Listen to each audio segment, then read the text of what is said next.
Olá, sejam muito bem-vindos a todos e a todas a mais um episódio do AnfáviaCast. Como vocês sabem, esse é um videocast e também um podcast da Anfávia para tratar dos assuntos especiais do setor automotivo, tanto aqueles conjunturais como os assuntos estruturais. E hoje nós temos a satisfação e, por que não, a honra de receber uma pessoa fundamental na trajetória do setor automotivo nos últimos anos. Jackson Schneider, que foi presidente da Anfávia, aliás, o 15º presidente da Anfávia, num momento muito importante para a economia brasileira, entre 2007 e 2010. Como sempre, nessa conversa com essas personalidades do setor, hoje comigo, Márcio Lima, a quem eu já passo a palavra imediatamente. Muito obrigado, viu, Jackson, pela sua presença. O Jackson, Igor, ele tem primeiro um carinho muito grande pelo Jackson Schneider, porque eu me lembro, quando eu estava aqui nas comissões na Anfávia, foi um dos grandes líderes que me inspiraram, e você realmente tem uma participação muito importante na minha vida, na minha trajetória. Já tive a oportunidade de dizer isso, mas eu sempre achava os seus posicionamentos muito otimistas, responsáveis e elegantes. Então, ter você aqui é muito importante, sabendo da sua trajetória, da sua experiência, não apenas no setor automotivo. O Jackson, ele teve uma passagem muito importante pelo governo, também na Embraer. Ele foi sempre voltado para a questão da tecnologia, como a Embraer é na essência, também na Unilever.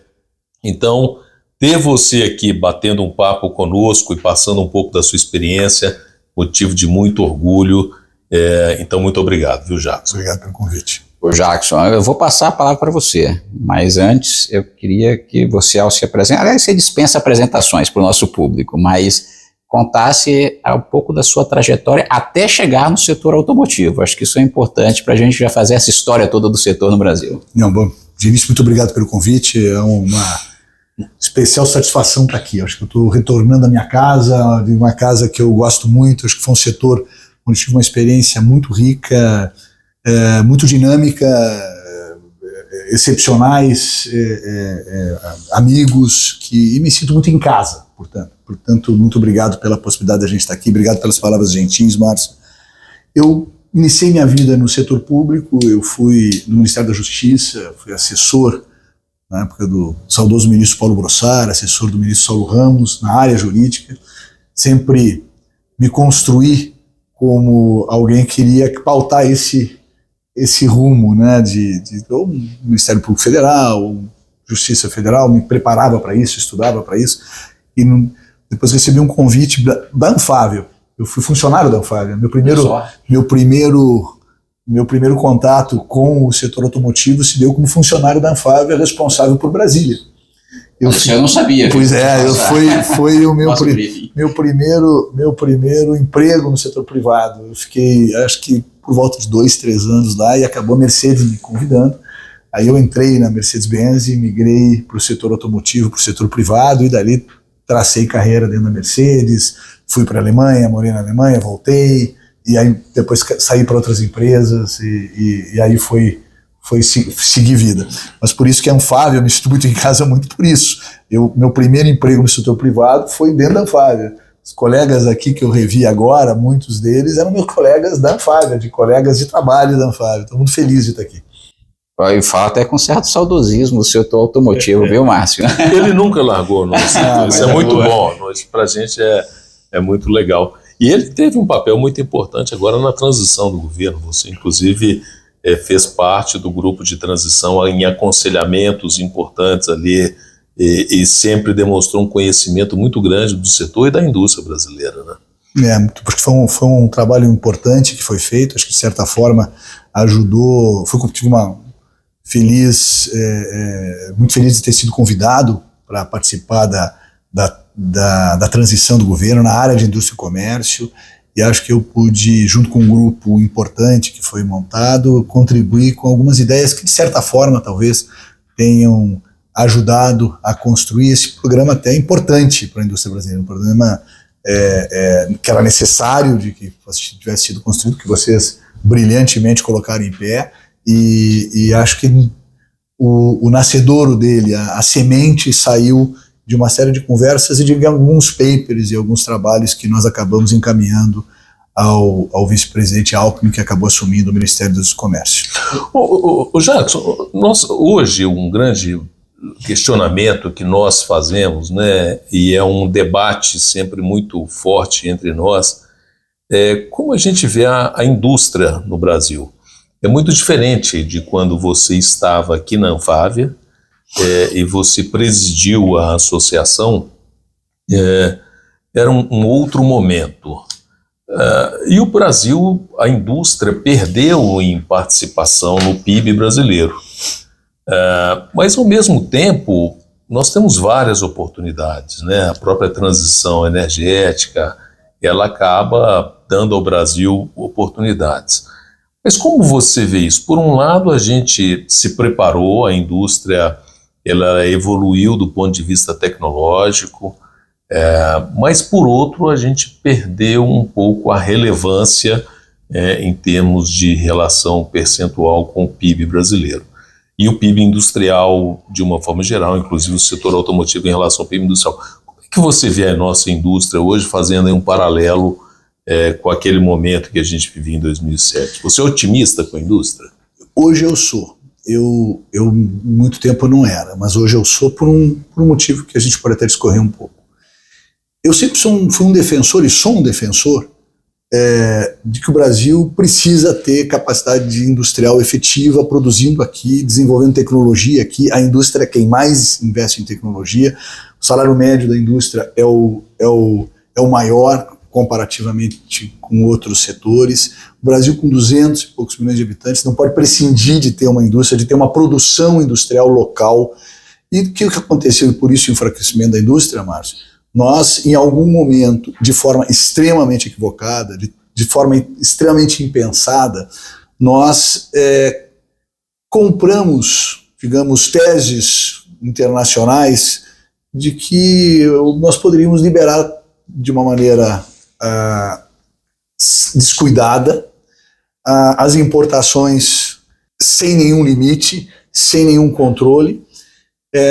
E o que ocorreu? Uma indústria brasileira, e aí vem o descuido, que vivia e ainda vive muito resquício disso, num ambiente de despreparo de logística, num ambiente de um sistema tributário extremamente desafiador, para dizer o mínimo, de uma conjuntura regulatória toda negativa contra ela, enfrentava produto que vinha de fora, e enfrenta em muita medida ainda, que recebia vento de cauda, como dizíamos no setor aéreo, espacial, de governos que, direto ou indiretamente, subsidiavam a produção e subsidiam ainda, em algum tom. Veladamente, às vezes. Veladamente ou não. Ou não. Né, direto ou indiretamente, até porque tem sistemas de economia que são absolutamente opacos para você compreender como é que as condições econômicas e industriais se desenvolvem. Você não tem acesso à informação, propositalmente ou não, e aí nós pagamos preços. Setores desapareceram, setores enfraqueceram. E por que agora eu sou otimista? Eu sou otimista, talvez até de uma forma indireta, um pouco porque o mundo mudou. Queiramos nós ou não, aqueles que sempre defenderam o liberalismo sem cuidados, né, eu não estou citando nomes, mas todos aqui tem vários defensores disso. O mundo mudou. O mundo hoje compreendeu que era importante defender a sua indústria. Nós podemos aqui fazer discorrer muito sobre isso, fazer um grande debate a respeito, mas o mundo, sem exceção, mesmo aqueles países que tinham um conceito profundamente de liberal econômico, hoje defendem a sua indústria, hoje estimulam o seu processo industrial, hoje resgatam a sua capacidade de fazer internamente. E o Brasil vai ser, querendo ou não, e aí só para fechar, ele vai ser obrigado a fazer isso. Em alguma medida começou com a Nova Indústria do Brasil, Nova Indústria Brasil, né? Mas eu acho que ainda não é suficiente. Eu acho que esse é um primeiro passo nessa direção. Passo importante, eu acho que é um passo relevante, mas não é um passo suficiente. O Brasil tem que olhar o seu escopo industrial de uma maneira mais ampla, acho que revisar essa Nova Indústria Brasil em 2 anos, 3 anos, e avançar ainda mais nesse processo de resgate da indústria brasileira. Interessante, você falou, não sei se todos sabem, mas o Jackson é professor da Columbia University, nos Estados Unidos. E aí você falou dessas mudanças, eu sei que você lida com esse assunto, quais são, daquele momento, né, que você estava presidindo a ANFAV, 2007, 2010, as principais mudanças geoeconômicas e geopolíticas, já que você vê em relação a hoje. Eu pergunto isso por quê? Porque esse ataque que nós temos que fazer do ponto de vista de política industrial, de mudança de conformação mundial, depende muito hoje dessas mudanças que aconteceram. Que aí vai dar um pouco do norte do que a gente precisa fazer, saber quais foram essas mudanças principais nesse período. O mundo é outro hoje, né? Nós vivíamos na época no mundo, eu estou falando agora do mundo do plano geopolítico. Aliás, teve crise financeira na época. Na minha época teve uma crise de essa eu quero esquecer, Mas nós vivemos num outro mundo, né? Falando de um plano geopolítico, nesse momento de 2007, 2010, o mundo ainda vivia a lógica unipolar, era os Estados Unidos chegando, caía o mundo... Mudança profunda agora. E toda... O pessoal fala do Consenso de Washington, né? Toda a lógica geoeconômica americana, de certa forma, estava sendo abraçada pelo mundo. E nós trafegamos nesse conceito exatamente aquilo que eu comentei, de que, olha, vamos abrir as fronteiras, e vários países fizeram o mesmo, trilharam o mesmo caminho. O que nós temos hoje? Nós temos uma mudança geopolítica importante, Estados Unidos repensando as suas políticas, porque a China passou a assumir um papel hegemônico que na época não assumia, o mundo volta a uma condição bipolar, alguns chamam de nova Guerra Fria, mas alguns dizem que não é isso, mas não importa, seja o que for, essa bipolaridade está aí, alguns dizem que nem é somente bipolaridade, esse mundo vai ser um mundo multipolar, digamos assim, ser referendado ou não, mas a parte de todos esses conceitos que valem livros para serem discutidos, a parte de tudo isso, o que fica na mesa em relação ao processo industrial é que os países resolveram proteger a sua indústria. E aí eu comento aqui, vou me permitir ser um pouquinho acadêmico e chato, tem um discurso do Jack Sullivan, que é o secretário de Defesa dos Estados Unidos. Esse discurso, acho que foi no final do ano passado, não, foi no final do ano reatrasado, numa universidade americana, e ele, nesse discurso, para mim, ele aponta claramente, um discurso muito bem estruturado, ele aponta o caminho americano, e o caminho americano ele coloca capacidade industrial e capacidade de fazer nos Estados Unidos é um tema de segurança nacional. Ele traz para ele, como secretário de Defesa americano, defender a capacidade dos Estados Unidos de fazer dentro dos Estados Unidos. Claro que você pode dizer que tem que tomar cuidado com isso, porque sem fronteiras isso é um exagero. E realmente é um exagero, até porque ele está falando no tom de secretário de Defesa. Mas dá muita cor para explicar o que está acontecendo hoje.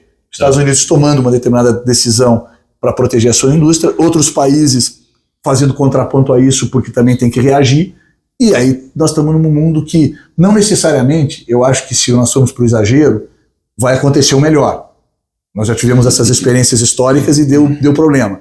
Se a gente conseguir conduzir isso sem exageros, eu acho que você resgata a capacidade industrial, inclusive no Brasil. Jacques, a sua experiência de Estados Unidos, mas não só dos Estados Unidos, Europa, Alemanha, você comentou aí sobre o posicionamento do Brasil e que você é um otimista com a indústria. O Brasil tem condições, a gente vê a força do país, mas tem um tema que, por um lado, evoluiu muito e outro que é um grande desafio. Você que teve também no setor de tecnologia, é muito forte como o setor de aviação. A formação dos nossos trabalhadores, né? Hoje o Brasil ele exporta engenharia para o mundo inteiro. A gente faz hoje muitos trabalhos de engenharia para as matrizes, partindo do Brasil. Então o Brasil é reconhecidamente um país que emprega e tem uma mão de obra muito qualificada, bons engenheiros. E, por outro lado, nós temos uma carência de mão de obra na formação das pessoas, né? A base nossa é uma base ainda que precisa dar um passo para melhorar. O que você vê isso? Qual que é a sua experiência aí com os trabalhadores, com a mão de obra brasileira, com a nossa expertise? Como é que você vê essa questão no Brasil hoje? O Brasil tem toda a condição de desenvolver tecnologia de ponta, como já desenvolve alguns setores. O que nós temos que fazer também na aviação? Desenvolve ativamente na aviação. A Embraer é uma indústria de SAF também, que está vinculado com bioenergia também. SAF, você tem bioenergia, você tem capacidade de fazer, inclusive na área... É formação, mas também inovação no lato senso. Eu acho que são três coisas, é um pouco o tripé Embraer, né? É você juntar, você fazer um ecossistema onde você junta a capacidade de fazer, ou seja, empresa, com desenvolvimento tecnológico, ou seja, laboratório, que no caso da Embraer você tem a Embraer como empresa, você teve o CTA como Centro de Desenvolvimento Tecnológico, e a capacidade de educar, de produzir o profissional que vai trabalhar lá nesse ecossistema, que é o ITA. Então, a Embraer ela é fruto desse ecossistema que a gente tem, e muitos fazem isso. Você tem a VEG, você tem outros bons e belíssimos exemplos brasileiros, você tem a CBMM, faz muita pesquisa avançada em nióbio, justamente porque constrói esse ecossistema. O que eu acho que o Brasil pode fazer é compreender isso e desenvolver algum tipo de processo que possa replicar esse bom exemplo em outros setores. O setor automotivo faz muito isso.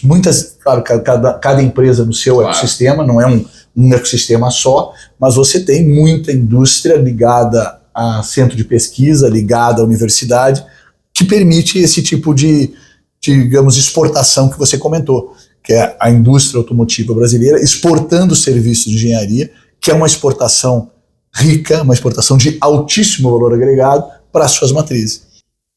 Puxa, isso é um projeto, acho que é um projeto de país, na verdade, que pode ser visto no setor aeronáutico, como você falou, mas o setor automotivo tem, mas é muito mais, eu acho que diluído nesse aspecto, né? A própria presença das empresas mais diluídas no Brasil. Várias nacionalidades presentes no Brasil, isso. Mas olha, nós estamos infelizmente chegando ao fim do nosso Anfávia-Cast, mas eu não queria deixar de te dar a oportunidade um pouco, assim, você foi líder de muitos processos, foi líder na Anfávia, foi líder, esteve na Unilever, na Mercedes, esteve também na Embraer, e falar sobre esse processo de liderança nesse mundo, que você falou bipolar, já foi multipolar, já foi unipolar, mas é um mundo em mudança constante.